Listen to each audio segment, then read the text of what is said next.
I don't even know. Like, if I kept all the wild tangents you guys are going on, I feel like that would just be the entire podcast. That would Yes, Yeah. that is why. That's why I invited him to do the podcast, because we make good content. So the episode. We make good tangent content. Yeah.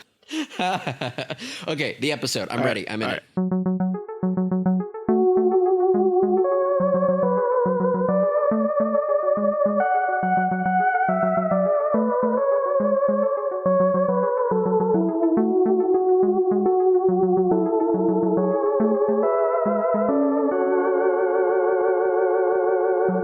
Hey, everybody, and welcome back to another episode of Who Is My Doctor? Who is my doctor? Who is indeed. I'm your host, Zach, and I know a lot about Doctor Who. And I'm also your host, Cassie. And I have a little surprise for you, Zachary. A surprise? I have a surprise. Like a present? See, because here's the thing is anytime that we've had a guest on, they have been like experts of the show. They are fans. But I wanted to bring in somebody who is on equal standing with me. That is why I decided today. Oh, you wanted to bring in another little dum-dum?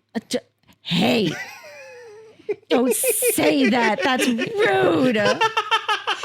You're gonna make me laugh earlier than I've been introduced. Shush, Christian, he doesn't know you're here yet. Hey, hello, everybody. So this is me introducing one of my best friends, my best bosom buddies, and somebody that reminds me a whole heck of a lot of Matt Smith, Christian B. Schmidt. Whoa, hey. First of all, my wife also said, they were like, if you were a doctor, you'd be Matt Smith. And I was like, that doesn't mean a lot to me because I don't know the franchise that well. But it does mean a lot because I have a lot of respect for the franchise. I don't want... Oh boy, this is going really smooth so far. I don't want people hearing this and being like, "Oh, this guy's a hater." Like No, they brought on no, the this is first dum dum. perfect. This guy's such a dump truck little dummy. He doesn't know anything about Doctor Who. Zach, He doesn't look, you respect put him in his Doctor own Who. head. And that's not the case. Well, why don't we No, I love the establish a dum-dum. proper baseline for you here? What do you know about Doctor Who, Sure. if anything? Okay, well, I'm gonna get a lot of things wrong, so I'm gonna try to speak in a sort of general sense. Okay. I'm aware and I'm immediately gonna use the wrong term, but I'm aware of the sort of regeneration aspect No, that's of the right term. his You're right. existence. Yeah. Sweet, with justifying different actors with slightly different takes, but it's all the same character, which is beautiful. I love that the Doctor's name is not Doctor Who; their name is the Doctor, and as far as I know, we either don't know their name or can't pronounce it. I could be getting that mixed up with Ford Prefect's real name from Hitchhiker's Guide, similar property. Fun fact, actually, real quick, is that Douglas Adams, who's the creator and writer of the Hitchhiker's Guide to the Galaxy franchise, he was a huge Doctor Who fan, and like the original series was kind of a thing when he was making his original Hitchhiker's series. He actually wrote Long a couple story episodes short, of Doctor Who. Yes, he did, and he wrote one episode that then didn't get made, and he turned it into the third Hitchhiker's book. So the third Hitchhiker's book, Life, the Universe, and Everything, has like... It doesn't have like Doctor Who in it per se, but it has sort of a vibe. And like if fans of the franchise Hitchhiker's Guide know like Slarty Bart Fast from the first one with the hilarious name, he kind of takes the Doctor role in the third book, and it's really interesting. And yeah, anyway, it's not my favorite book in the franchise, but only because the first one is so freaking great. And I know that he travels around. I know a lot of the basic stuff. I know that he travels in his phone booth, and I know that it is bigger on the inside than it is on the outside. So and I know that you've absorbed a lot through cultural osmosis about at least. it. Yeah, you know the real basics of the show. Okay, I mean that was I think more than Cassie knew when we started. Yup. I think the only thing Cassie knew when we started was just David Tennant is in it. Yes, and I do know that as well. Yes. But we are starting. Cassie specifically wanted you to watch an episode with Matt Smith in it, and we are currently in his final season as the Doctor, and so we kind of had to get you in here as fast as we could. And I thought this would be a good one to get you on for. This is Series 7, Episode 3, A Town Called Mercy, which is, to my knowledge, one of the few times Doctor Who ever does a Western.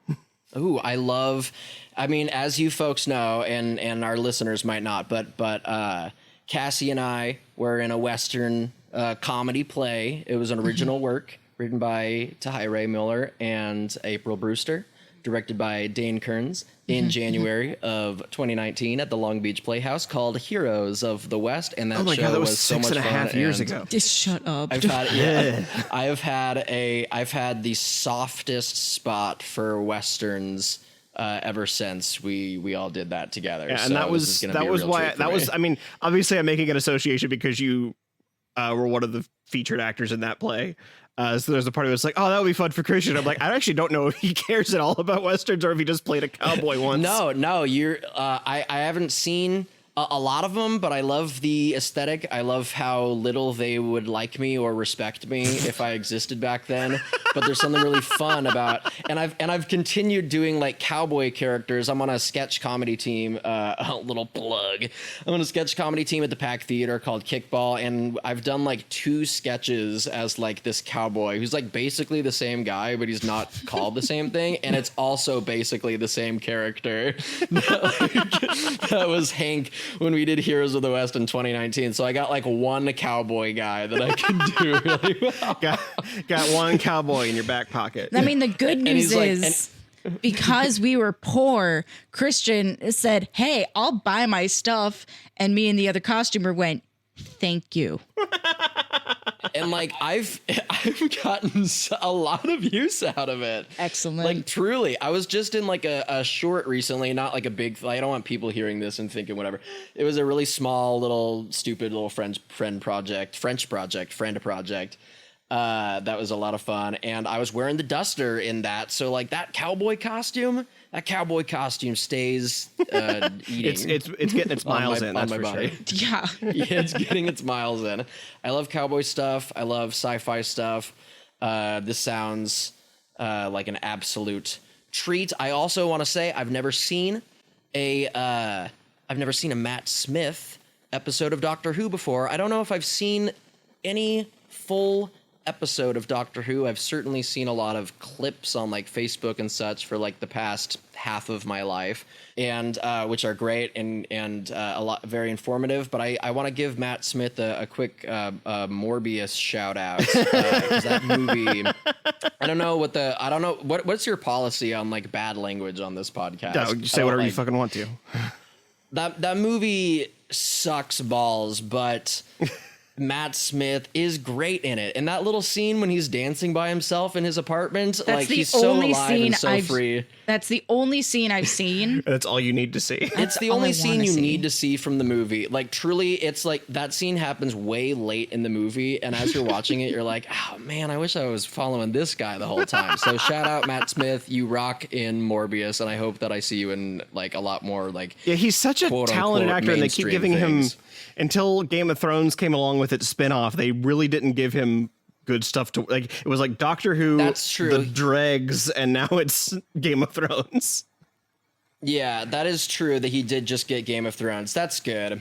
He deserves big screen stuff, though. I don't know. He deserves I saw a Morbius treat. on the big screen. He looked great up there. Morbius sucks, by the way. This is no plug for Morbius. This is a plug for Matt Smith's scenes in Morbius specifically. Yeah, This go is on a plug, Instagram. yes, which you can find. Go on Instagram, go on YouTube, type in whatever you gotta, and you're gonna see it. Whatever you gotta. Matt Smith, dance boy. Well, so now we got the kind of a baseline here. What sort of thing might you be expecting from Doctor Who doing an Old West episode? This is Cassie? a question. Okay, a question for me. Yeah. I mean, I would expect this to be pretty tight, and what I mean by that is just something that is very self-contained. Yeah, I will say up front, part of the reason I thought it would be fun for Christian to come on this one is this episode. Honestly, a lot of this season is really self-contained. Like the back half is a little more plot heavy, but the first half, especially, like every episode's really kind of different from one another. They don't really carry any like season long arc things in them. Yeah. So I think that's a great way to do a season. Yeah. So I think that yeah. So I thought this would be a good place for someone to just like, if you're going to watch an episode, this is a good, like, You don't have to know much going in. We're gonna drop you in on a thing. Totally. Because we did the show together, I so heavily associate you with Westerns, which I think is also really funny. That my brain has just gone. I feel like when a mom finds out that their kid likes like the color green, and then everything is like, oh, he's obsessed with green. This kid fucking shits green. This kid that you know, he rides horses and shoots guns all the time. Yeah, no, that's what it is. I want to color myself in a little more just for your listeners, for anyone who doesn't know me. Like I first of all, I played this crazy, the cowboy character that I do is just like an insane person. He shouts like half his lines and like he's just like crazy. Yeah, Christian, you're describing yourself. You can already tell from the sound of my voice and like how neurotic I seem. I am not strong. I am not brave. If I may be so bold, I think my computer is white balancing to you right now. Whoa! To the level of that's a hilarious joke. Yes, I'm a very pale, skinny guy. I'm extremely neurotic. And it's very funny that Cassie has like this cowboy connection to me because of this show that we did, and I'm honored because I loved that character and I loved that show. And Here's the thing: it's a joke it's a joke that me and Zach say that where, like, he is made in a very similar factory as input any bearded white guy. Yeah, if you know the assorted Chris's that they have in the Marvel universe, I'm made of the disposed parts from that factory. So like Zach is made in the same factory as them. I'm made in the same factory as Anna Garcia. I think that's a fair. I would say like I want to be a Natasha Lyonne. I simply am not. I was thinking of oh my god. I feel like first of all, I feel like you could be a Natasha Lyonne, but I just don't sound like a rusty clarinet. That's all I want. Like, okay, well, like I guess the sound thing is like its own aspect of it, but like I feel like even Natasha Lyonne would agree that like the sound part isn't everything. No. But definitely Anna Garcia on Dropout. And like, take this as you will. I feel like you, Christian, might be made in the same factory as like a Bo Burnham on looks alone. Yeah. That's first of all, it's very kind of you to say, because I met Bo Burnham after a show like 11 years ago, and he is like 2 full people taller than me. Because I had gotten that comparison a lot, and then as we were getting a picture together, and by the way, he is so nice. My friend Casey was like, yeah, we always call him your doppelganger, and which I was like, oh, why would you say that? I'm like meeting Bo Burnham right now. Don't say that you call me his doppelganger. That's a weird thing to say. Bo Burnham instantly, less than a second later, Bo Burnham is like, more like my doppel shorter. Which is probably a joke he gets tell a lot because that man is like 6'7". Yeah. He is extremely tall. He is the model they use for the wacky inflatable arm flailing tube men. Truly, like they were like, we need just like a really fucking talented tortured guy to model for us real quick so we can make some things that can sell some stuff, like some used cars. Yeah, also, we need a human twig. A twig bug, human version. I was gonna say Aubrey Plaza is the factory that makes you. Yeah. Aubrey Plaza for Cassie. For Cassie, yeah. I could see it. Yeah, we've got a very like the Wish.com version of April and Andy going on over here. which by the way is a great dynamic, and knowing you personally, obviously you are much more 3-dimensional than those characters. But that is like. So let's get to the episode a little bit here proper, now that we've spun a yarn, as it were. Let's get into the Cassie Profassi a little bit here. Christian, if you're not aware, every episode I ask Cassie 2 questions about something that happens in the episode, and I try to get her take as a matter of, this is a podcast where the points don't mean anything. They just are where she holds all of her self-worth as a person. Yeah. I have gotten 117 points out of 184. And today I'm going to make This is incredible. today's episode, I'm going to make the Cassie for Fassy a competition because I'm going to ask you the same questions here, Christian. You who knows even less about the show. And I'm going to see, and we're going to see basically who, if you with your experience makes it better, or if Christian with his open mind can get him to open mind can get us there. So in this episode, when the Doctor arrives in a town called Mercy, the Doctor knows something is afoot when this Old West town has access to something it shouldn't. What do you think it is, Cassie? It has access to something it shouldn't. Because we're running out of time, I can't banter. Fuck. Has something it shouldn't. You can banter a little. We got like 5.5 minutes of banter. I was gonna say guns, but they absolutely would have guns. You know those famous Old West towns It's like, with what their are these doing here? with their lack of guns. I would What the say, just because we are spacey, I'm gonna Okay. say lasers, Okay. or like either lasers or robots. Okay, so you're thinking like some sort of like far future tech. Yeah. Okay, so like lasers, robots. Okay. Do you want to take a guess on that, Christian? I can repeat the question for you if you need. I also went, so I didn't necessarily go robots, but I did think, like if there's like a setting that seems like it's a little more old, or at least like old fashioned, then it's like it's more jarring when they have like I don't know, laser guns or teleportations or holograms, stuff like that. Okay. Robots does make me think a lot about Westworld, and I love that first season of Westworld. Second season's pretty good. Third season I kind of dropped off, but if it is robots, that'll be a lot of fun for me. Kind of hard to imagine. This is gonna sound like such a stupid question to your listeners, but like, how often is it like magic versus science? Like, would you say that it's like kind of equal, or like? I mean, they would you say that try it's to science way make it more than it's- sciencey. There's often times where it's like this is sci-fi pose. This is fantasy posing as sci-fi. It's truly Okay, the okay, moment I where got you you. watch the Doctor regenerate and he's surrounded by golden sparkle lights that you go, this is not science. It's that thing of what's that? There's some great person who said that like magic is science that we don't understand, and so good for them, whoever they are. So whatever dead smart person said that.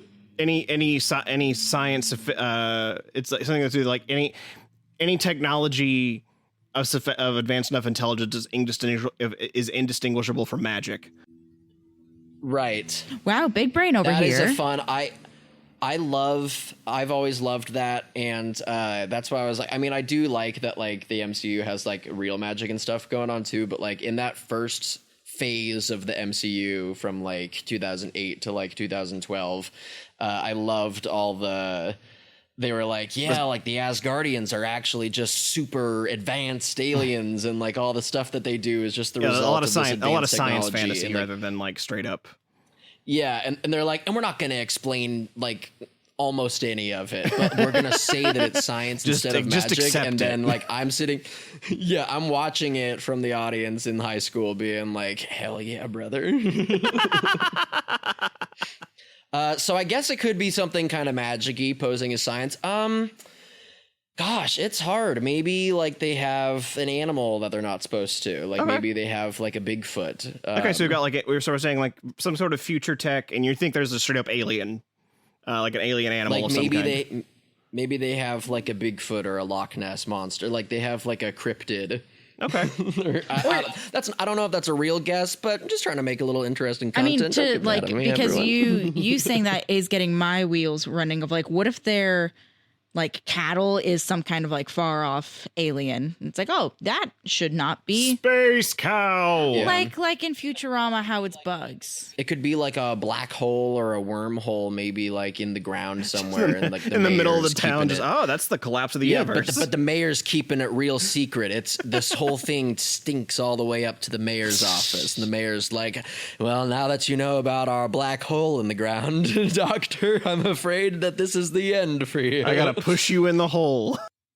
Yeah, 'Cause and the it's- doctor looks at the doctor looks at the camera like Jim from The Office and goes, "Yeah, we'll see about that." It's either something like that or something really simple like indoor plumbing. Yeah. That's also eerie. Yeah, like just something small, like they all have like flat screens or something. Like even like anything Just something really anything anachronistic. anachronistic. Yeah, anything anachronistic. They're all on can be, like, iPhones. made Yeah. scary. Playing Candy Crush. What if? Oh my goodness! I can't wait to find out. All right. Well, so we've got that locked in. So it's some kind of future tech and some kind of alien animals. What we're going with here. So for the second part of the Cassie for Fassy today, in a previous episode, we learned that the Doctor can speak baby. Yes, we did learn that. In this episode, we learned that the Doctor can also speak the language of an animal. And to clarify for Christian's question, it is specifically an Earth animal. Okay. Horse. I'm gonna guess horse. Although Christian I is would guessing enjoy horse. cow as well. I would enjoy cow as well. Yeah, Christian said Christian said horse. I'll say cow because I think that's fun. Okay, so we've got a horse and we got a cow. All right, we will all find out as a trio. Mom was proud. She didn't know how. A little cow and chicken reference. All right, we will find out together what exactly is going on in this town that raises the Doctor's suspicions, and also if the Doctor speaks horse or if he speaks cow, Or chicken. Fuck. as we watch A Town Called Mercy.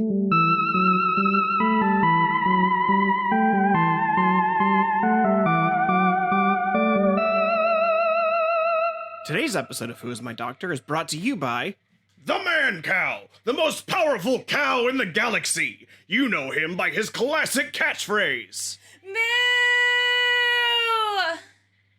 Moo! Now, back to the episode.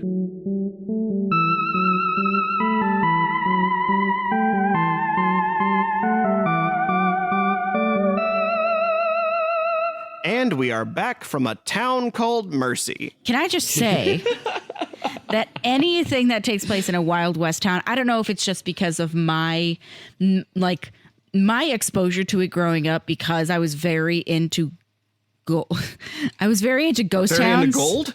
I was very into ghost towns, like gold mining. Not autistic, but there were signs. So anytime I see stuff that takes place in a Western town, though, it looks very much like a facade to me because I know it is. Mm-hmm. But I want to find like an earnest, like actual, like Western town and just put it up against the shit that is on every TV, every movie, every episode of a television show. Because this was not giving Knott's Berry Farm. Yeah, I feel like we're also our perspectives have been shifted by driving through the Universal Studios tour where they take you through an Old West set. And so you can just sort of see it. I just want to say, like, in the lame kind of vapid, like, oh, like the filmmaking is great, but I love filmmaking, and like there's like something kind of special about like watching an episode like this, and like sometimes the town looks a little more like real and lived in than like other times, but like that's like how it was in like Old West movies, and like I was like, oh, this is like, it feels like it's not only like accurate aesthetically because they're getting all the props and stuff correct, but like also just like in terms of like how the town kind of feels like a set at times, like also felt like a cool, I don't know if it was intentional or not, but like seems like it's made by smart people, so maybe. Well, this is yeah. So this episode was filmed at two different locations in Spain. One of which was the set for The Good, the Bad, the Ugly, or a set on The Good, the Bad, and the Ugly. So it's got some actual Western pedigree, and the other one, the other of the two sets it was on, is also from the classic Western Blazing Saddles music video for Depeche Mode's "Personal Jesus." Jesus Christ! Dang, two things of equal. Two things that Clint Eastwood loves equally. Two things that Clint Eastwood had 100% a hand in making. That is very cool to hear, and it did feel like what I said before. There was something kind of like old school feeling about the look, like from like obviously old school real life, but old school like westerns and such. And that's just very cool. And I had a lot of fun. Yeah, especially I mean episode. you haven't really had. You obviously don't have this vibe off of it because you haven't seen a lot of the show, but the show doesn't do a lot in America. No. Like, I think there's been across the 7 seasons we've watched, I think there's been maybe an episode a season. And one of those took place in an underground bunker that's supposed to be in Utah, but we don't ever see Utah. Can I be really can I be really, really honest? Sure. I forget that the Wild West is very American. Yeah, it's very like you honestly get the vibe watching this show, remembering that, because a lot of it, I don't know if it's just a thing for Stephen Moffat or if British people make fun of us for this. Every time they come to America and Stephen Moffat is in charge of the show, they bring guns. There's a lot of guns. I went to Edinburgh for my honeymoon back in August, and wow, I'm telling the story so slow. We saw like so much comedy, and it was great. And we went to the Fringe, and it was incredible. And we saw a lot of very awesome comedy, and so much of the comedy, if they like ever like went in the direction of like, you know, making a jab at America, it was always like something gun related. And I was like, oh my Lord. Like, I mean, we deserve it, not we, us, but like the country's earned it. Like, I mean, you got us. But You it got was us still in one. disheartening. It's like they Like- sometimes they'll get us with that fake Texas, like they think we all talk with a Texas accent. Like we're all Yeah, from down south. Like That honestly I like, because for some reason, boy, like read this how you will. Like that makes me feel a little superior, because whenever I hear someone in the UK speaking, I'm always like, oh fuck, they sound so smart. I sound so stupid. I have this voice. What is this voice? This voice is slop. They have their great sophisticated voice, but then they're like, oh yeah, we go to America. Oh, this is my American cowboy accent, and it's like, haha, you guys don't know what an American accent sounds like, dipshits. yeah, idiot, get it right. But then they're like guns, and you're like, oh god, my one weakness. Yeah, I definitely, yeah. So I'm out there, I'm yelling, definitely looking like a secure person. I don't really do this, by the way. Like, obviously, this is a bit, but like when they do the gun thing, I do feel like a little bummed out. Like, not like on a personal level, but I'm like, man. Like, it's one of those we did where, earn that. Yeah, it's one of those where it's like, man, I wish this wasn't so funny, because it's true. I know it's not the UK. I have a friend though who lives in Australia, and she was like, "Why would you all vote for Trump?" I was like, "We didn't. I didn't. I need to make that very solid clear." Australian accent. I mean, because like high key We're low doing a lot key of Australian accent work tonight. Australian accent. Like there are some things that I can like really do, because like she and I have a very like disparate relationship friendship where like we will send each other snaps every so often of us like talking. So whenever I do hear her talking, I'm like, okay, cool, take notes, write it down. Yeah. The only thing I can really do well is say the word Australian accent. It's a great accent on there. I think you're doing great work. And I just want to say, just to tie to the tangent that you had said, I also am like, I don't know, like when I go out of the country all the time, not really. When I go out of the country, it's very important that I'm like, no, I didn't vote for that guy. I didn't vote for that guy. Yeah, I wear every color but red. I'm like, I don't. What and if the thing is, I love wearing red. I gotta like wear like maroons and stuff, which I'm not bummed about. But it's like once you wear it past a certain brightness, like you're that guy. Like I feel bad for all like Red Sox and Cardinals fans. Like their hats are like, yeah, they're like, geez, all people from what? a distance are like, oh, is that? Doctor Who? Speaking of hats, segue right here. Speaking of hats, I really liked the little moment of them. I just wrote it down as a hat choreography in the marshal's office, where it was Marshall handing the doctor the hat, doctor handing it to Amy handing it to Rory handing it back to Amy handing it back to the doctor. It's a hot potato. Yeah, there was it was nonsensical in a way where I went, all right, I'm glad this is here. To focus on a basic here, what did you guys think of the episode overall? I feel like we got on some tangents already, and we hadn't actually talked about that. Yes. I liked moments in the episode. Okay. What about you? Christian? I liked it. I think I liked more of the ideas than maybe the actual story, although I didn't dislike the story. I do want to make that clear. It was a little, this is just my own stupidity. because it was unclear to me exactly what the situation was, and that's like by design. It's not like a murder mystery episode, but it is like there's like a mystery to solve. And then, there's some unfurling secrets. Yes, when the major like cyborg like secret was revealed, I was like, oh, like I get that. Like I didn't fully understand if it like needed to like be in like a cowboy setting for that story, but I also liked I don't know, like now the more I talk about it, the more I'm like remembering parts that I that I enjoyed. Obviously it's like it's always annoying when you're watching something and there's like scared civilians and they're like being aggressive, but like it's also an important part of like the fabric of the story. But funny moments for us, like when we were watching it, being like, oh yeah, like this guy's like pointing the gun at the doctor, like little scrawny guy looks like me pointing it at like the doctor. Yeah, that was the part that I was like, wow, this guy does kind of look like, we had joked about you not fitting in an Old West setting, but then this character shows up and he just looks like you in a bowler hat. It's because like I would assume that there's a lot of people, and this is not a dig because I love myself Lizzo style, but I would assume there's a lot of people who kind of look like me who watch the show. Like, what's that mean? A little pale, not athletic. You can who say look nerds. like me, who like to see characters. I don't know if I'm smart enough to be a nerd. I feel like I might be too stupid. I might be like geek. I might be too stupid to be a nerd though. All right, we'll say dork then. How about dork? Yeah, dork feels right. Dork, dweeb is another good one. Dweeb is good. Dweeb's a little meaner, but like dork's fun. Loser, and then someone pathetic.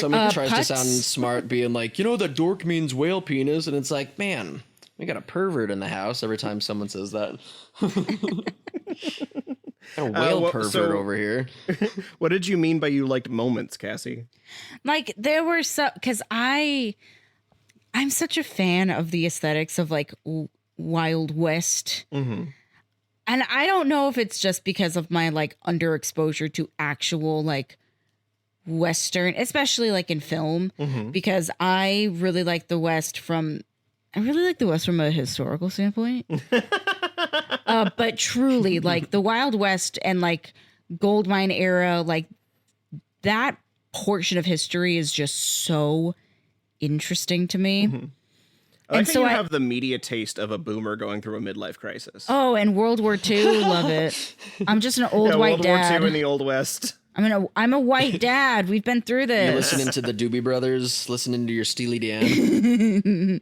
Shout out Doobie Brothers, shout out Steely Dan, love them. Friends of the podcast, Steely Dan. Yeah. Friends of the podcast, not Morbius, but definitely Doobie Brothers, Steely Dan, love them. Matt Smith was dancing in those too. See, with my dad rock, with my 80s hair metal. So there were some times like I really liked the look of the gunslinger, like a lot. If for no other reason, the prosthetics were fantastic. Oh, it was very like I know I kept saying, baby, that's Westworld. Like for those listening who aren't as familiar, like there are two Westworld properties. There's a movie, and then like there were sequels, and then there's also like a TV franchise, which is like a little more removed in its own thing, its own continuity. The gunslinger in this episode looks like he might be called the gunslinger in Westworld too. Like Yul Brynner plays the main villain in the first original Westworld movie and is like basically like this Terminator guy who's kind of he's stalking the main characters throughout the movie. And he looks like not entirely dissimilar to the gunslinger in this, and which I loved. And all throughout I kept saying, baby, that's Westworld. And it's a great, and it was very like practical too. I mean, like it was a great practical looking like cyborg cowboy costume. I mean, what more do you want? It's a robot cyborg cowboy, and he looked exactly right. And they found a really interesting way to like, they're threading a needle in a way, because he's not just a cyborg, he's an alien that's been turned into a cyborg. So they can't just have him look like a guy. they found a really interesting way to like thread a needle, which is that they gave him like this discoloration in his skin that isn't quite human. Yeah. He turned instead of like Yeah, he was almost like It's a little, pink. it's a little more. It's a little Star Trek. Yeah. yeah. And his face, and they like shaped his face just a little off, like they filled in his cheeks more. Yeah. And then I do you think that they did that? Like, do you think that they went with the alien route because once all the prosthetics were attached, it just like looked so alien that they rolled with it, or do you think their intention was always to like have him like be from like an alien planet as opposed to like I would have to. I almost. Knowing the premise of the episode, like how the story plays out, I feel like it would have to have been an alien. But if you had told me that they just sort of like went with it, and that was why the design for the aliens was just let's stick a gang tattoo on their face, I believe you. I almost like not that like I think maybe they should have done this, but like if this was like an isolated narrative in like its own universe, like there is something interesting to me about like if he wasn't an alien and was just like an unwitting old west guy, and now he's like like looking at the town that he's too ashamed to like re-enter because he thinks he like looks like a monster. And so I thought that was going to be an angle for a while. I was a little bit thrown when it turned out to be an alien, but also I know what show I'm watching, so like I was able to roll with it good. I also think there's like something interesting in there of like the I see them every day, and it's all because of that guy, and now he's living in the town that used to be my town, and now that alien scientist is living in there. Now, do you think they went out of their way to find an actor with the most pillowy lips, or was that just... I mean, I think they might have needed to just because the prosthetics were going to smooth some of that out. Were you just looking at him like, man, I want to smooch that cyborg? Well, because like I was thinking more about like the visual components I really liked, the distressing on the costume itself, his like bandolier. I also like that we got a visual on like what he sees. I always think that's really cool. I like his big super soaker for an arm. I did like his that's super awesome. soaker. I'm like looking at pictures of him right now, and like he definitely has lips. I'm gonna point it at the screen. I recognize our listeners aren't gonna be able to see this, but like they don't look as like plumpy as I think thought in that they would. the makeup and the specificity of like the way that they like modulated his voice, I was paying way more attention to like the way his mouth was moving, because I was trying to figure out if the voice was coming out and they like fixed it in post. Like there were some things like that where I went, this is almost good. It's very not uncommon for in things like, obviously I'm speaking to the audience who might not know this, and a lot of them probably do, but like when you're watching a movie or a TV show and there's an actor who's wearing a lot of prosthetics, it's a very common practice to do ADR, some additional dialogue, where they go into the booth and they literally voice act for their own, shots, because the prosthetics can make it hard to enunciate certain things, the same way that you would in your day-to-day life. And so there definitely, I think, were moments in this. And again, this is not a dig or anything like that. Yeah. This is extremely common practice. Yeah. It's just like the way your face isn't meant to have more face on it.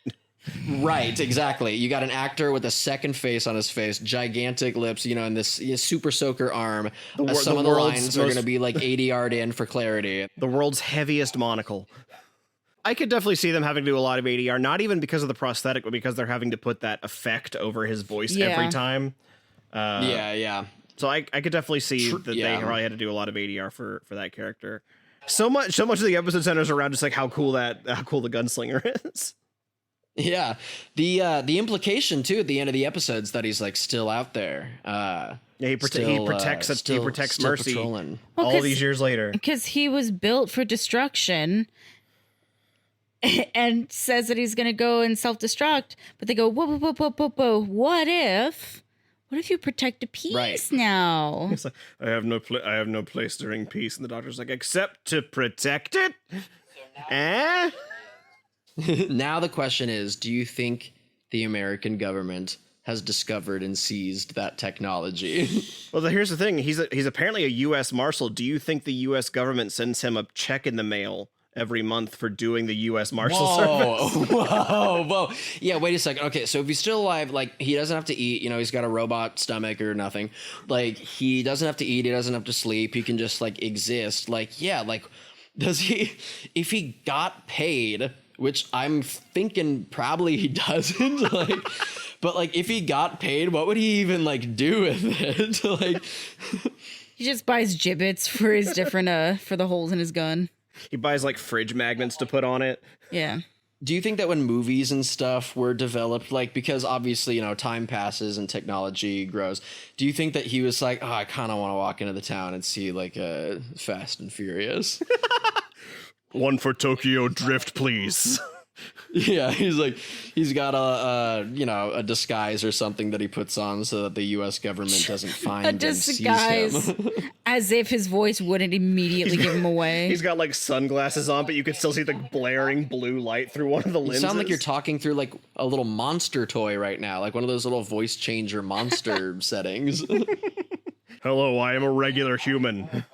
See, I think part of his movie theater disguise is going and wearing like kitty cat pajamas or something like really unassuming. He comes in one of those giant rubber T-Rex suits. Yeah, they're like, man, I gotta tell you, yeah, T-Rex suit's good. Him showing up like he looks, but wearing like Hello Kitty pajamas is either gonna be received really well, or it's going to be received even worse than if he showed up in his trench coat. Like, You're gonna be like, either gonna be like, aw, or you're gonna be like, what is up, my man? How can I help you today? I think at that point it depends on what movie he's seeing. Mm-hmm. So if he's in little kitty cat pajamas seeing Frozen 2, okay. He's in kitty cat pajamas seeing Sinners. Huh. Now, my question about the gunslinger is, do you think that they just make the cowboy hat in space too, or did he find that off of somebody? Oh, he definitely took it. That was something I was thinking a lot about too, because I thought he was gonna be like from Earth originally, or at least like because he's definitely dressed or, like a cowboy. Yes, he is dressed the part. Like he went on Etsy and was like, what does the most badass cowboy in the world look like? And they were like, here you go. And he got all the things, the handkerchiefs and the little, you know, all the little fabrics and the big coat, and he's got the right hat on.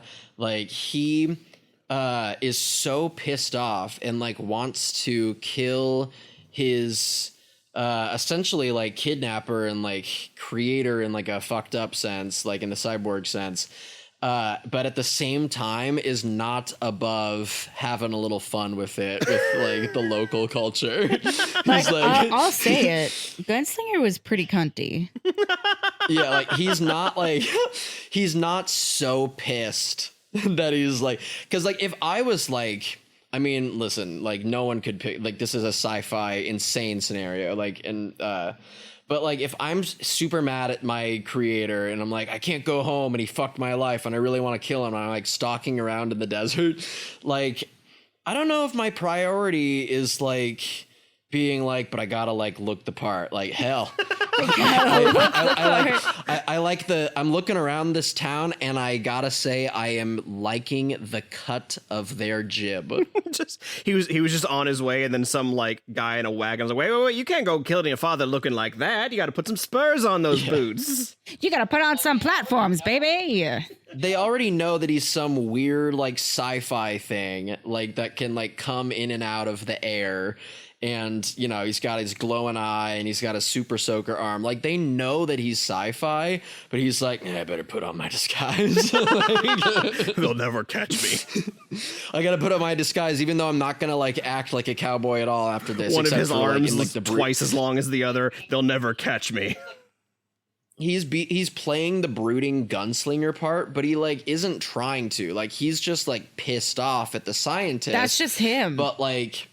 like he's just pissed off, like cowboy clothes or not, but then like he goes the extra distance, and I like that. I like that he like isn't so revenge driven that he can't be a little fashionista. He can't serve looks.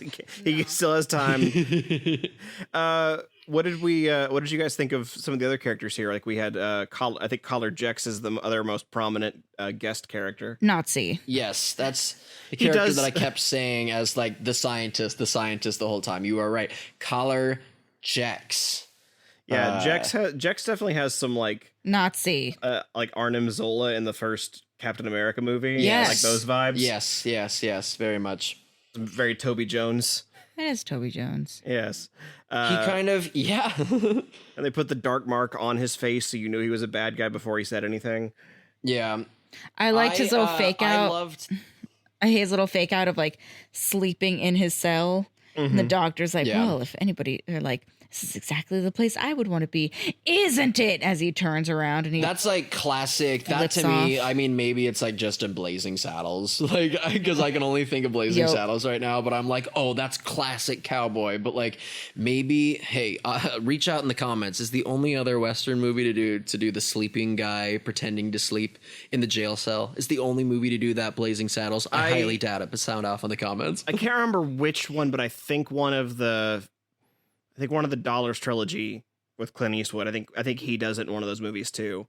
I can't remember which one. It might be The Good, the Bad, and the Ugly, but I'm blanking. I always watch all three of those at the same time, so they kind of blur together for me sometimes. You got to do that gag. I mean, like when you're out there in the West, like you only got so much to work with. Like if you're not going to have someone pretending to sleep in a jail cell, then like how else are they going to make a freaking entrance? Yeah, I do like the sort of central conceit that he had to do like there. So you don't know this, Christian, but there's a sort of a background plot of this new series that between the classic series and the modern series, there was this big war between the Doctor's people, the Time Lords, and their arch nemesis, the Daleks. And basically the war was going to rip apart time and space. And so the Doctor had to commit a genocide of his own people in order to stop the war. So there's sort of this subtext of like, while the Doctor's accusing Jex of all of this stuff, he's getting angrier at himself at the same time because he's remembering all the stuff he had to do. I picked up on a little subtext. I obviously I did not go into this knowing all of that, but I definitely, he said some line, Jex, that was like, like what you're alluding to right now, something about like the Doctor's people. Yeah, like he said that I could, looking in a mirror, I could see it's looking at you is like looking at a mirror. I can see rage. Another line that I really liked from him is that you cannot judge me by the standards of peace. And I'm like, I don't know that I agree with that, but that's certainly a very like interesting morality. Yeah, it is. And I enjoyed very much how that character wasn't as black and white. I mean, like he is like essentially, like a not like I won't use the word Nazi, but like he is like a scientist who has done like bad things and like and I'm not like softening up on his like atrocities, by the way. People listening, don't get scared. Don't get it but twisted. It is interesting, like like I know he's bad and I agree and I'm good. Not like him. He's bad. No, but like it is interesting though, like the way he's able to get under the Doctor's skin because, the Doctor is also imperfect and even more imperfect than I knew in watching the episode, but I was able to pick up on some dark subtext there, and Matt Smith was really playing it great, really this rage and frustration. Yeah, because there's a part of it where it's like, if you like, I had sort of wondered what you were vibing off of that, because Matt Smith is obviously playing this moment with all of that known to him, and that's why when he's like parading Jex out of town and throws him out and he points a gun at him, which is, the Doctor doesn't generally use guns. David Tennant's Doctor especially has a whole monologue about how he doesn't use guns.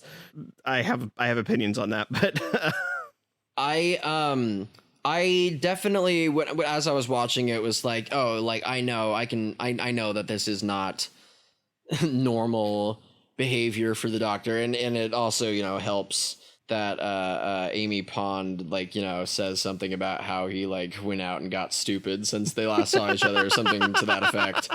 That's not the exact line, but like, you know, but you know, she says something like that. And so it's great context clues for, you know, a newcomer to be like, oh, like he is behaving abnormally. But I mean, obviously, like, you know, I've seen the clips on YouTube and Facebook and stuff. I've seen enough Doctor Who clips to know that this isn't like a guy who like marches someone through town, like with a gun pointed at him. So I was like, I didn't necessarily know all the backstory, but I was like, I know that there's something, because he's playing it like there's something insanely large, and as it turns out, there is. I mean, what a horrible choice to have to make. Yeah, Because I also stumbled upon something that I'll just lovingly refer to as the Iron Giant conundrum, of like when a gun doesn't want to be a gun, and like in this case, the Doctor isn't necessarily a gun, but he was just as deadly. And him not. Well, the gunslinger doesn't want to be a gun. Well, yeah. It was an ongoing. It was an ongoing thing. It's two people who want normalcy After they've been put in a situation where they had no good choices.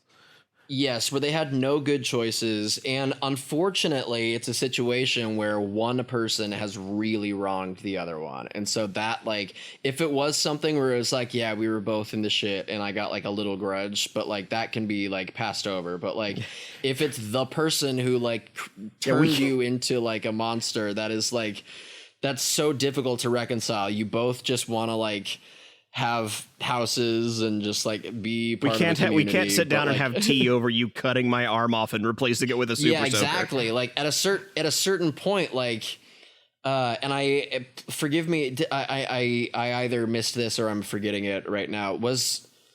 And not that this excuses anything, but I just question wise, was the gunslinger like a willing participant in this cyborg program, or was he just someone who was like, or did he get scooped up and turned into that, or was he lied to? The way it had been explained, or at least implied, I think, was that they had volunteered for some program, but they were not told the specifics of what was going to happen to them. Ain't that always how it goes? Ain't that just? Don't you just hate it, folks, when you sign up for one of these, or for one of these trial programs, one of these little tests, and they carve part of your face out and replace it with a cyborg eye? Mm. Can you imagine looking in the mirror the first time after that? You'd snap. Like, how very Montauk Louise. Boys of them. Looks in the mirror. I need a cowboy hat. Yeah, like I know look, exactly what's gonna fix this. I need to look the part. And then we it's a little rough around the edges, but I know which aesthetic is gonna go down well with this. And I'm forgetting who says it. I think it's the Doctor, one of the doctors. We all carry our own prisons. Youch. Yeah, they really like. I really like what because it feels like an authentic religious belief. That idea of like when Jex describes his people when they die, their belief is that your soul has to climb a mountain, but it's burdened by the weight of all the people you have wronged. Okay, very Scrooge. Yeah, very very much Jacob Marley and his chains. At least there's like an end point, though. I mean, like, it sounds like hard as hell, especially if you've like been bad, but like at least it's like there's still like a top of the mountain in this. What if it's just like theory? What if we just merge stories together? What if it's just Sisyphus, where as soon as you get to the top, everybody pushes you back down and you got to do it all over again? What if in that culture that means that if you just get like super jacked, you can just sprint your way up no matter how many people you By the time wronged. you're allowed in, you've climbed it so many times and been kicked back down and climbed it and been kicked back down. By the time you make it back in, they open it up. They're all like, they look like the Chads from the memes. They're all roided out and they're like, well, welcome, brother. And like everyone in there is just like jacked to the max, doing like push-ups and like doing like weights, and they're like, Everyone's this is 6'9". Everyone's here. Yeah. Everyone's 6'9", here. they got 12 Everyone's having a packs. great time Their in the veins afterlife. are Yeah. popping out like crazy. Yeah, veins popping out. Some people got a steroid problem. It's fine. We look the other way in the afterlife. We got It to was deal one of with the it at some ghosts. point, It was though. one of the souls that gave him roids. On like- on the Calor world, instead of getting a Eucharist wafer, they just pour protein powder into your open mouth. Just dry powder. They're like, come on, brother, crush it, brother. This is the afterlife. Only the worthy doesn't need the liquid. That's why Jex can't go home. He's too much of a dweeb compared to everybody else. Yeah. Because he has artificial modifications. Simply won't do. He's got a super soaker arm. He's like, oh.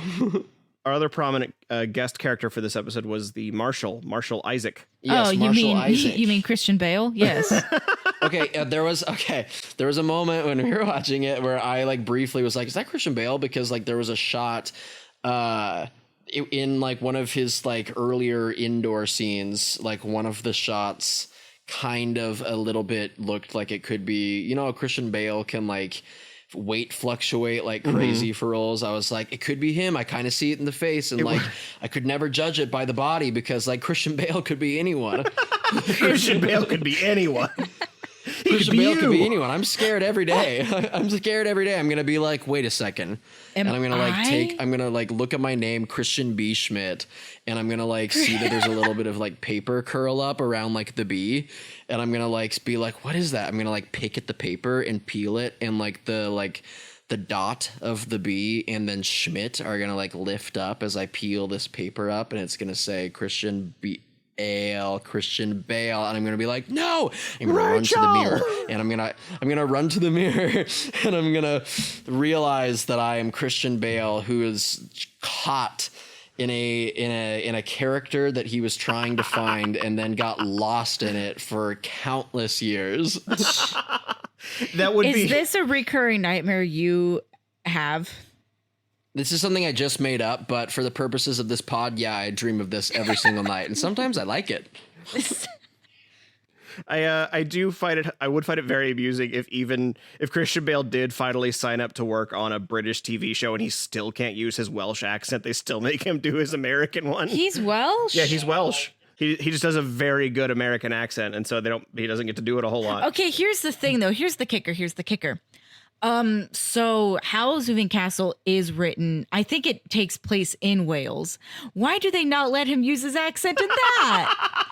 They're like, it was way too fucking Wales, dude. Like, I can't, we didn't know. Christian, calm down. Christian, we didn't know you were going to go that Wales with it. Okay, man. That's really funny. Yep, he is a Welshman. Yeah, I like Isaac quite a lot. He's a very like. He seems, Yeah. if I had to turn into my grandma for a second, he seems earnest. Yeah, he seems like a good dude. He is. He really seems to think about Others. Yeah, well, he moreover seems to think about like people getting second chances. Like he seemed like he wasn't super surprised by the fact that Jex had done wrong things before he came to Earth. He seemed more like he was like, well, this is America, and he's done nothing wrong since he came here. It's the land of second chances. Yeah. I think they said that like 3 or 4 times. That is a crazy aspect of the episode too, is that like the Marshal's like, but like you don't understand, like we don't know him as that guy. We know him as like the guy who like came in and like cured diseases and stuff. And like first of all, I love Marshall Isaac's ability to just like roll with things. Like he's never like, wait a second, you're telling me it's like this? Like literally, like he only needs things explained to him like one time, and he'll be like, whew, all right, well, what do we do next? And it's like, I fucking love a character like that. Like just like smart, ready to roll, super understanding. He's not trigger happy. He like wants to like get all the stories straight. Like, Has just the sexiest mustache. So down to play dress up. He's so down. Yeah, like he's like, I gotta look the part. He and the gunslinger are having the same train of thought about their outfits for some reason, even though Marshall Isaac doesn't need to. He belongs in the cowboy outfit because he's a marshal of a cowboy town. That's a fun little joke. No, but he's great, and I spoiler alert, hated that he passed away. I thought that was super lame, not like lame from like a artistic standpoint, but I was like, no, I like that guy. Yeah, no, very very well played, very well written. I like the Marshal quite a bit. But in that scene where he's, just to bring it back to The Mask for a second, and of course The Mask was referencing like old, movies too, but like when, the classic trope of like dying in someone's arms and being like, it's getting cold. Like, and like that vibe definitely looked like that in like the best homage way. and he's, as he's dying, he's saying, "You're both a good men. You just forget it sometimes." And I'm like, "You've known the Doctor for like 2 hours." But like he's a great judge of character. If somebody said that to me, because then he didn't know that Jex was a Nazi scientist, so maybe he's not that great of a judge of character. But you know what? He's a great judge of character. One thing's for sure is that he's a great judge of character. If somebody said that to me as they are dying, about I'm a good person, I just forget it. Do you know how hard I'd be crying? My goodness. You're a good person, Cassie. Do you need me to remind you of that? Sometimes I forget it. My back hurts so much. I'm evil right now. It is like, I will say, it is just nice to like hear. Like it's nice when someone says that you're a good person. It's and also I something. thought that was a really nice moment. It's also something too where it's like, I know, like if you say it, it's like, well, of course, we've been together now a very long time. Somebody I just met looks at me and goes, "You're an extremely special person. You know that?" It's like, what did you see? Thanks.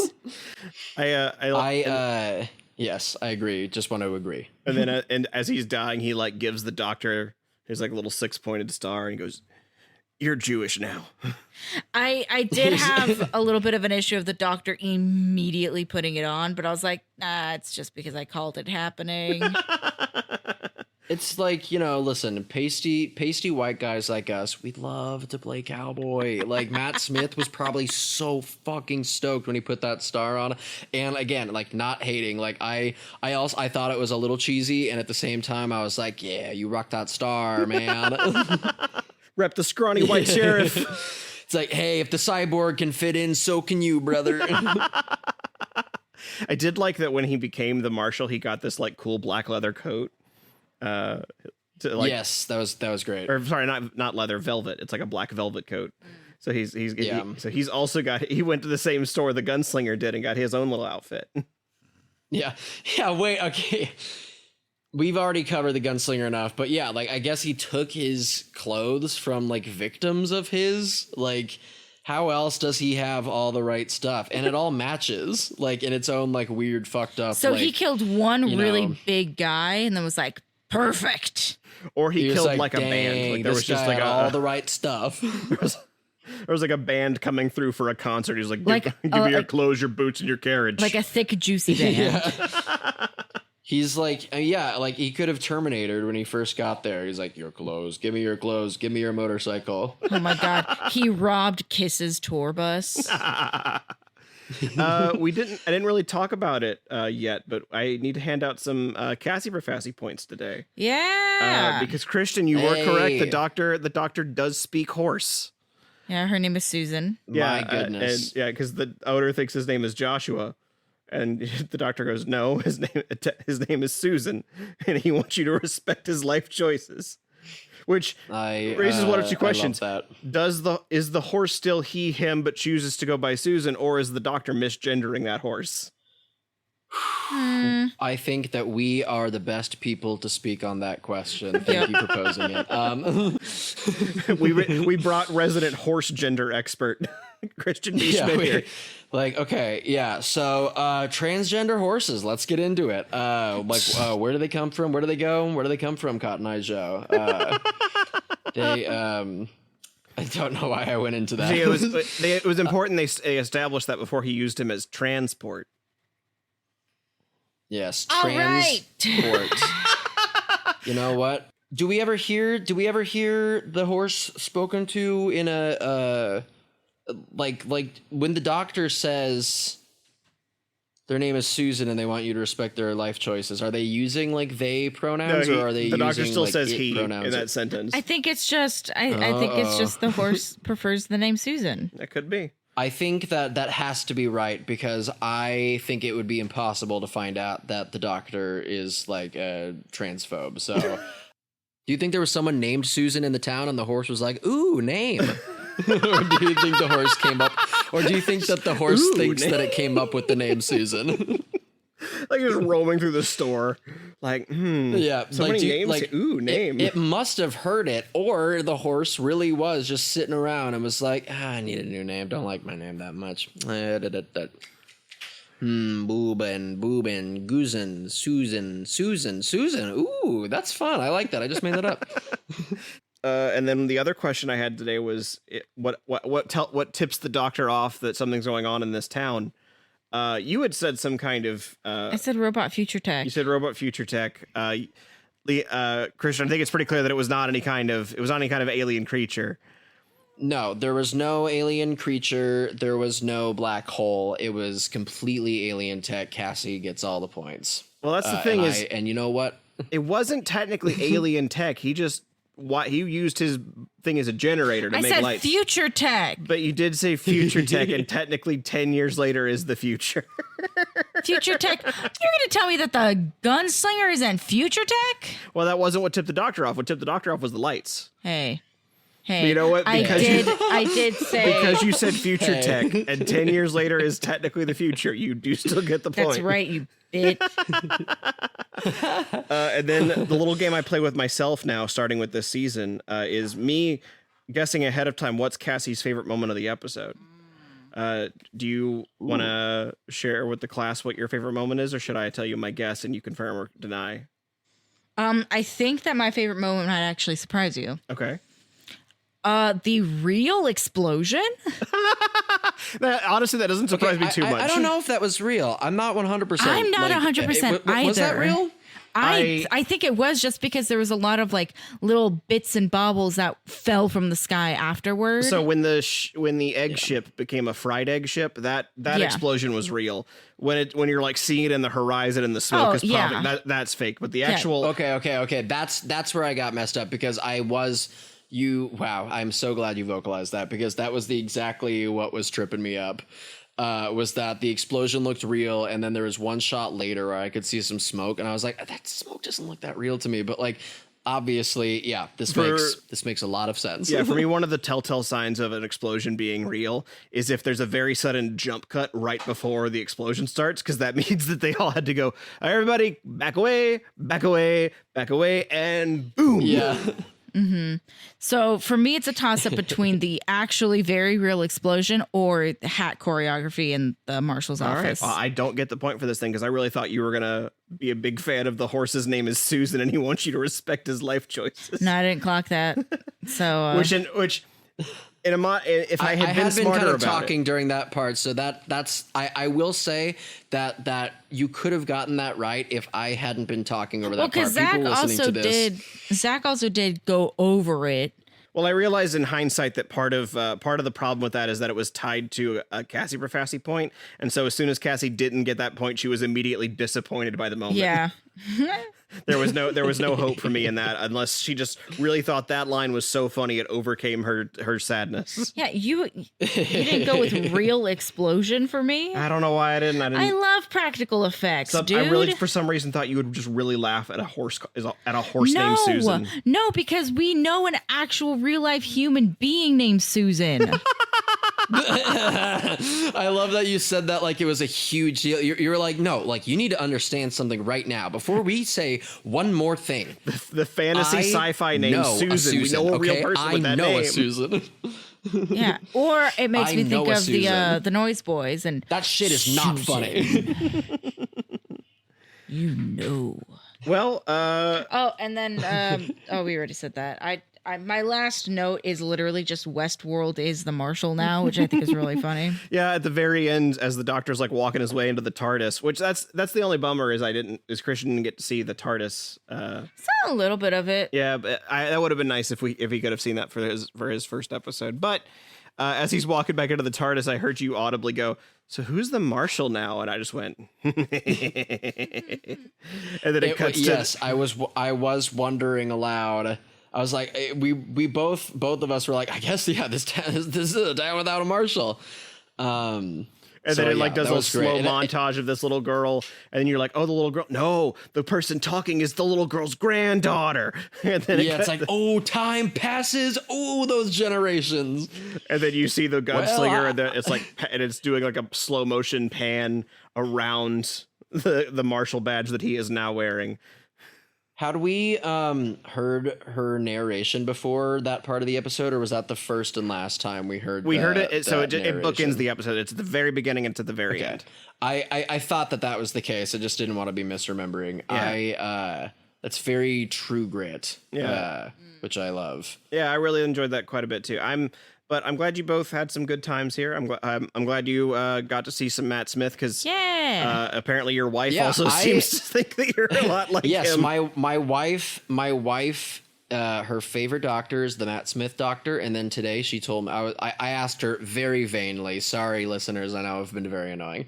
I was like, right before I logged on, I was like, if I was like playing one of the doctors, which one do you think it would be? Like, and I don't know why, like I do acting stuff, and so like yuck, but like it helps me, tie things together. And she was like, oh, Matt Smith all the way. And so then I was like, oh dang, I didn't anticipate that. I don't know what answer I was thinking. Yeah, watching it, I was like, oh yeah, this guy's making big choices, which I love. Because he talks a lot with his hands. His hands move around. Yes. He likes doing big, grand looks with his face.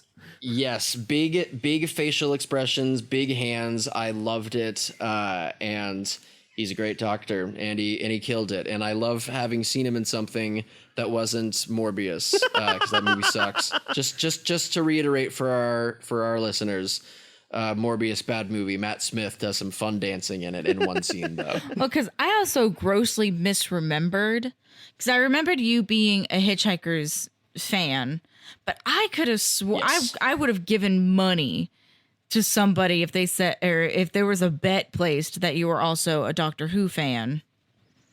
But I'm also remembering that the beginning part of our friendship was college, and also the thing that really bonded us together was very late night sleepovers and smoking a lot of weed. Yes. So. Yes, correct. And we didn't watch Doctor Who. We watched a lot of SpongeBob seasons 1 through 3. Please. And then I would watch you and Flo play a lot of Mario Kart Double Dash. Mario Kart Double Dash. Yes. That game, first of all, that game is hard as hell to like get into. Like if you've been playing modern Mario Kart or like any other Mario Kart, you sit down at Double Dash, you're like, wow, this steering is so fucked. This world is so hard to like navigate for like a little bit, unless I'm wrong, and maybe I'm just bad at the game. But we got really good at it, and Cassie would watch, and that's when we were becoming friends. Yep. And that's when we should have been discovering that I hadn't seen Doctor Who, but I don't know. I mean, neither had I. Our heads were at. Neither had I. That's why we started this whole stupid podcast. Well, maybe we'll play some Mario Kart Double Dash on the next episode of Who Is My Doctor. Don't give me hope. We won't do that. Like, Cassie, that was such a clean close No, out. it wasn't. No, it wasn't. Because we have to like truly be nice and say thank you so much, Christian, for coming on and humoring me. Do you want to? Thank you so much. I know your projects aren't generally online, but do you want to go ahead and plug the projects that you do have that you are a part of? Sure. I don't get up to that much, but I do a lot of sketch comedy at a comedy theater in Los Angeles called The Pack, and I'm on a team there called Kickball, and we are on social media as at Kickball Comedy, one word, no spaces, no brackets, whatever, underscores, and we have all of our sketches filmed and put on YouTube. So if you ever, and they're also organized in little playlists. So if you're like, oh, I only want to watch the sketches that this guy wrote, I highly doubt you're going to have that thought. But if you're that one person having that thought, then you can go on there and look just for the sketches written by Christian B. Schmidt playlist and then watch them. Some of them are better than others. That is the way most things work. And we just did the Austin Sketch Fest as a team, which was a lot of fun. So also shout out to the Austin Sketch Fest. You guys are doing really cool stuff out there, doing great sketch comedy, and you were all really great to work with. So if any of you ever hear this, you guys were great. Well, so glad you could be here. I'm glad you had a good time. And we won't have a guest next week. Next week we're gonna the Doctor will actually be a guest. He'll be a guest in the Pond's home for an entire episode. Oh my goodness! And we'll find out about that on the next episode of Who Is My Doctor? Who is my doctor? Who is my doctor? Christian, interrupt. I don't know how to do this now. Oh no, I'm sorry. I didn't realize. I'm so sorry. Who is indeed? I thought we were all asking who is indeed. Who's indeed? Did we invite him to dinner?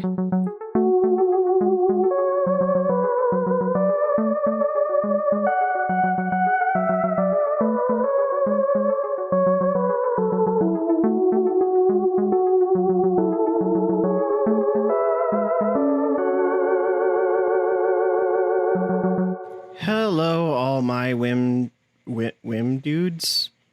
Did we ever come up with a name for you guys? I feel like we should have done that by now. Thank you, WimDpod fans. We'll workshop it. We'll talk about it. So if you've got an idea, please tell me. You could message us on social media. That's Blue Sky, Twitter, and Threads at WimDpod. That's WIMDPOD. You can also find all of these, as well as all the places you could subscribe to this podcast, over at our website, wimdpod.com. WIMDPOD.com. I'm very tired right now. I will admit it's very late. I've been editing this much later than I thought I was going to be, but here I am. I really enjoyed this episode, though. It was one of the hardest I've ever laughed recording one of these episodes. Christian's a great dude. We were very lucky to have him be willing and able to join us, and I don't think we would have come up with half these bits without him. I am so glad this all came together the way it did. I would like to give a special thanks to our Patreon, especially to our Big Daddy Dalek patrons, Andrew Blewett, David Gansel, and Travis Aiken. If you would like to join them for as little as $1 a month, you can get episodes of this podcast a whole week early, as well as sometimes little bonus episodes. We did one a couple of weeks ago on the Pond Life short. We might do some more in the future. We'll see what happens. Otherwise, next Tuesday, we get to find out what the Power of 3 is all about. Well, I mean, I already know. Cassie will find out what the Power of 3 is all about as she finds out about the telly. So we'll see you next Tuesday, because your Tuesdays are now Who's Days. See you then.